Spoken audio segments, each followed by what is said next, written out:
গোলামের পুত, তোর লাইসেন্স কেডা? হ্যাঁ, শিরিন মেম্বার তোর হাতের ইশারা করছে আর তুই গাড়ি না থামে 10 কদম আগে আসছো।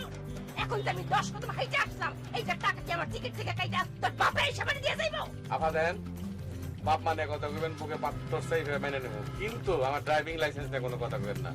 অনেক কষ্টে অনেক সাধনায় লাইসেন্স পেয়েছি। হারামজাদার সাহস তো কম না। হ্যাঁ, তুই আমার লগে মজা লস। শোন, তোর এই লাইসেন্স আমি এই রুটে বাতিল করলাম। আগামী ইলেকশন আগ পর্যন্ত তুই এই রোড দিয়ে গাড়ি চালাতে পারবি না। বাংলাদেশের অন্য জায়গায় সেখানে চালা। আপা সিট খালি আছে, ঠান্ডা মাথায় বহেন। এই ইসমাইল, এই আবার ঠান্ডা ঠান্ডা এনে দে। এখন ঠান্ডা খাই। এই ছেলে, সামনে আসতো দেখি, আসো আসো। ওয়াল্লাহ, এটা দেখি সত্য সত্যি চুল। এই, এইরকম ঘোড়ার লেজের মতো চুল করছো কেন? তোমার বাপ মা তোমার কিছু বলে না?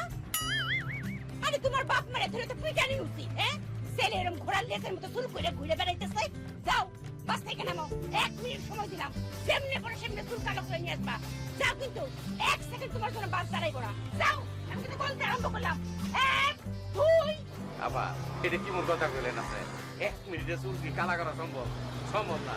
তাছাড়া আমার মনে হয় না আশেপাশে কোনো সেলুন আছে, আর সেলুন থাকলেও লাইনে বসে থাকুন লাগবে, বুঝছেন? এই ড্রাইভার সাহেব, একদম কিন্তু চুল নালে কিন্তু তোমার গাড়ি ধরে নামায়া আমি গাড়ি চালাই নিয়ে যাবো। মৌলভী সাহেব, আসসালামু আলাইকুম।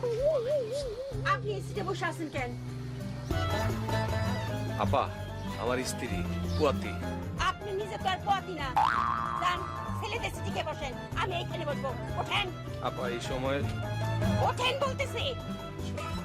আমি দেখবো, আপনি যান, ওঠেন। সাবধান, আল্লাহ ভরসা। আপা ওয়ালাইকুম সালাম। দেখা রাখেন।